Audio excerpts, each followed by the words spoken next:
Hi, all my favorite people. Well, I'm excited to have a new typewriter tutorial out for you today. And this is going to be on a Galaxie 12, fantastic manual typewriter.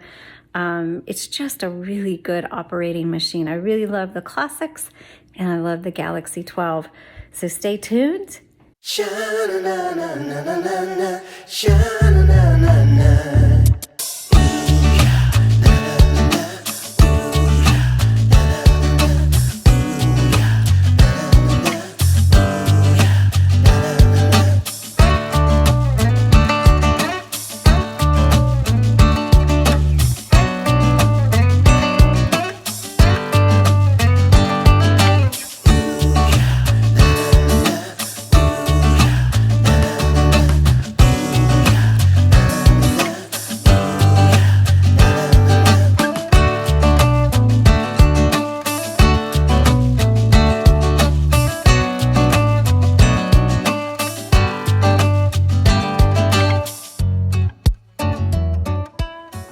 Okay, are you ready to take a look at this Galaxie 12? This is a 1973, and we're going to do a tutorial video so you can see how this works. So grab your typewriter and type along with me, and let's take a look. We're going to start from the back, move our way to the front.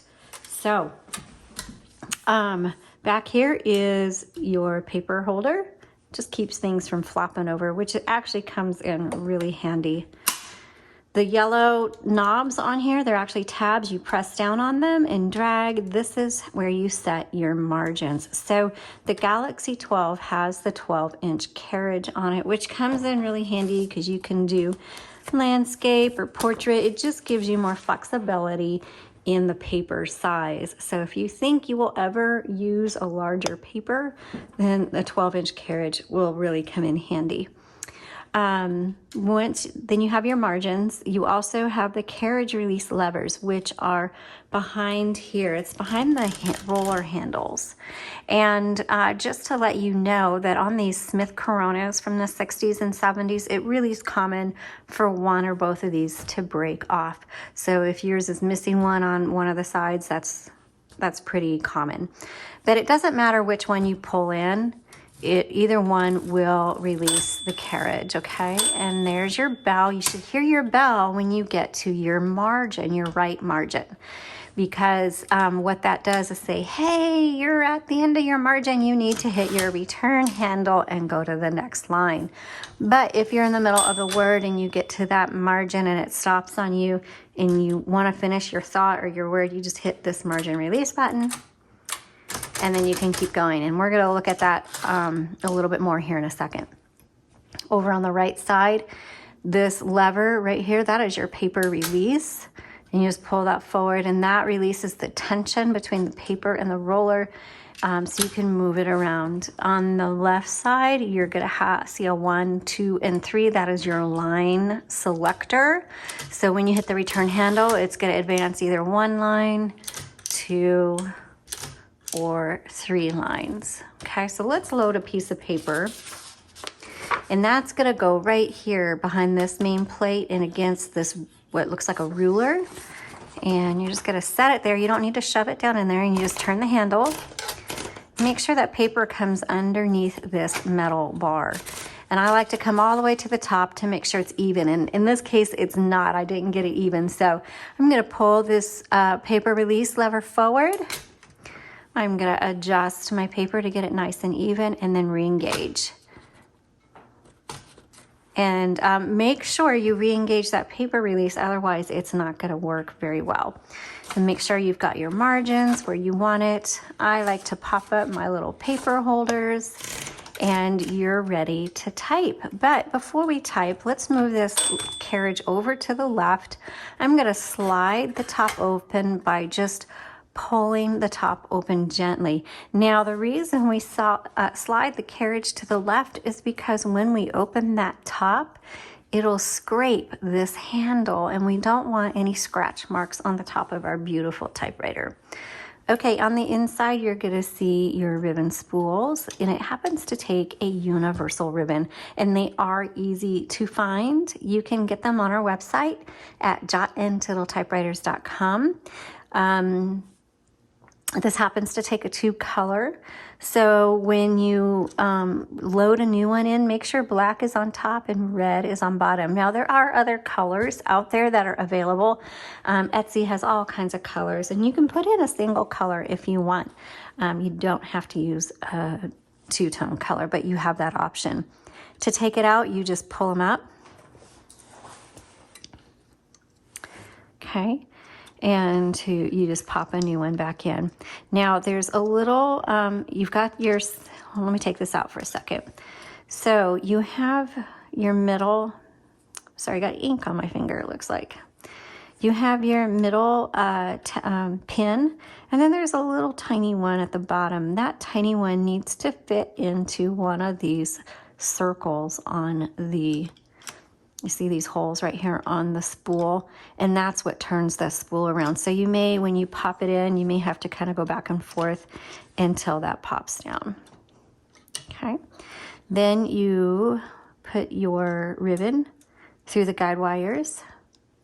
So there's one here. You've got your middle guide wires, and you've got the one on the left side. Now, as I mentioned, when you're changing out your ribbon, it's very messy. So you may either want to wear gloves, or you're just gonna have to go wash your hands, but don't touch anything because it gets everywhere. All right, also while we're on the inside, right here where my finger is on the left, that is your reversal for your ribbon. Because once you get to the end of the spool, it's not the end of the ribbon, it's not the end of the ink. You reverse the direction and you go back and forth many, many times. I'm talking like 30, 40 times before you need to replace that ribbon. Now, two things to keep in mind when you're typing. If it starts to feel differently or the font starts to get really faint, you need to reverse the direction of your ribbon. Once you realize that your ribbon is at the end, don't keep typing because you can tear that ribbon.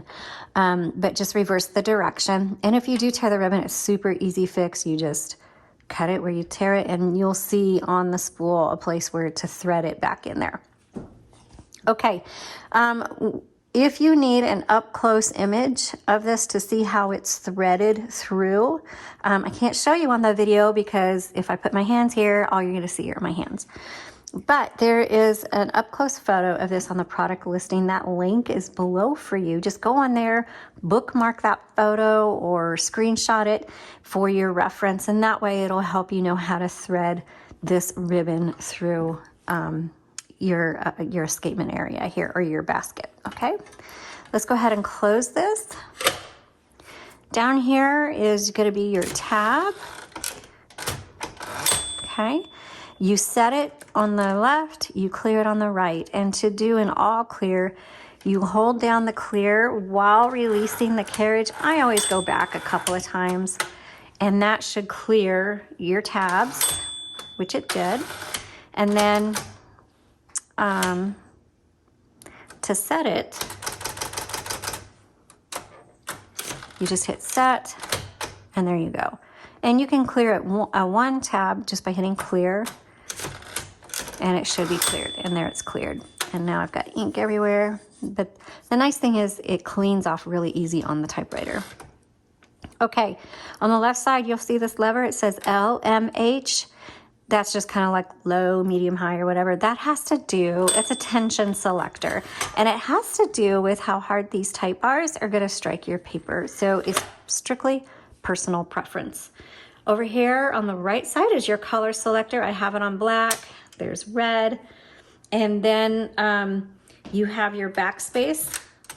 The arrow is a backspace.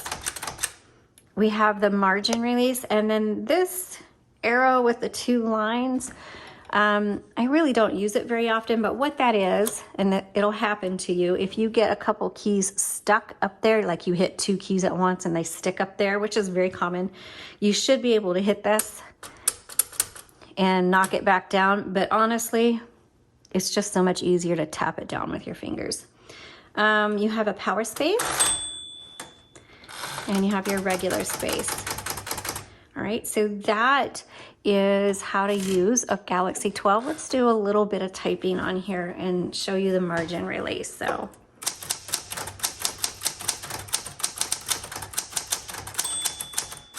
there's the bell, nice and strong. It's a beautiful bell. And that's when, like right now, I should hit the return handle and go to the next line. But for argument's sake, let's say I'm in the middle of a long word and I'm gonna keep typing. Okay, so now it's stopped on me and I'm gonna hit margin release, finish that word, and then go to the next line. Voila. So that is how you use the the Smith Corona Galaxie 12. And let me show you where your serial number is, because this is one of the models that actually has the year breakdown and not just the decade. So let's take a look at where your serial number is. So just flip your typewriter up, and right here is a little cutout in the metal, and on the frame underneath you'll see a serial number, and then you can go to typewriterdatabase.com and look up the year that it was manufactured. All right, hope you found this thing helpful.